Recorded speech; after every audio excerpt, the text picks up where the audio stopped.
So this is the bathroom portion of the tent here.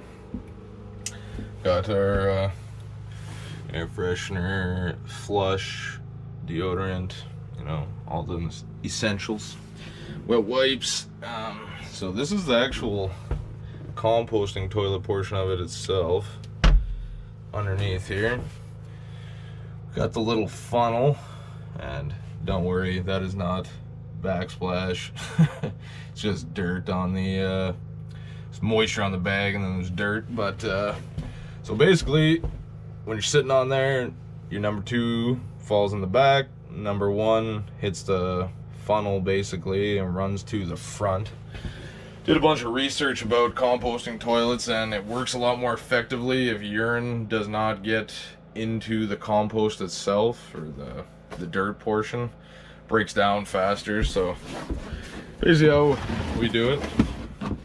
Now that I see this, should probably get some more pea moss, because we're definitely running low. But you just do your business, number 1 or number 2 in the back, and all you would do is, once you were done, you just sprinkle enough on there to cover up anything you can see. Once it's covered up, smell is 0, all gone. Can't smell a thing, and it's breaking down. I actually, our pile that I have out in the woods back there, it's not that big, but like even in the wintertime, it's doing its job, because it doesn't actually like freeze totally. Like, it actually stays soft, which is kind of cool. It means it's doing its job and breaking down. But this is, I'll pull this out into a more open area. It's kind of tight in here. So this is home brewed, kind of a mix of a bunch of things I've seen online of people doing. It's just a 5-gallon bucket, and put a bag in the actual bucket.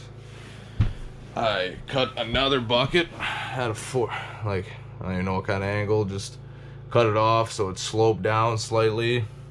Cut the bucket itself to fit up to it nicely. Built a couple little brackets to hold it all tight in there, as you can see.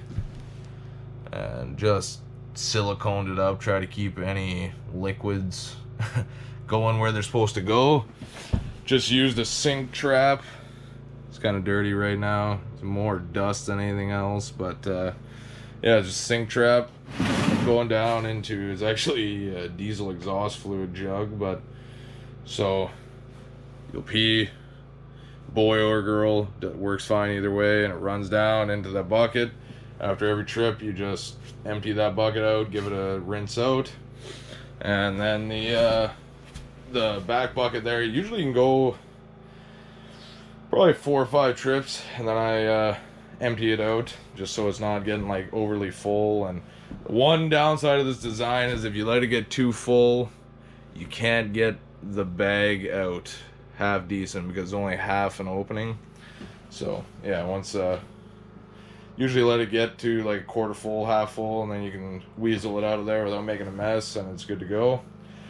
What we use for flush is actually, it's just this, it's a smart water bottle, but just put some tape on there to mark it so nobody got the wrong idea. And we just mix it, water and vinegar, half and half. It kills any germs, and it's not ridiculously smelling. So all you would do is rinse it down, good to go. And with the vinegar in there, disinfects, is supposed to disinfect anything, as well as it actually kills the urine smell, so you don't have old pee smell going around. So it works out perfect. And literally, think cost me $50 to make, all in, 2 buckets, some little brackets and bolts, silicone, and then that jug. You can find any, it doesn't have to be that kind of jug, it's just, it fit up nice, it was good height, there was no, and it just fit in perfectly, so I didn't worry about it too much.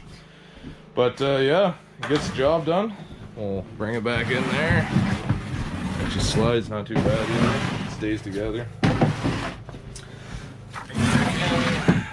slide it underneath. Just like that. Usually just line up that with the edge. And, oh, maybe it's a little further back, but yeah, that was lined up perfect.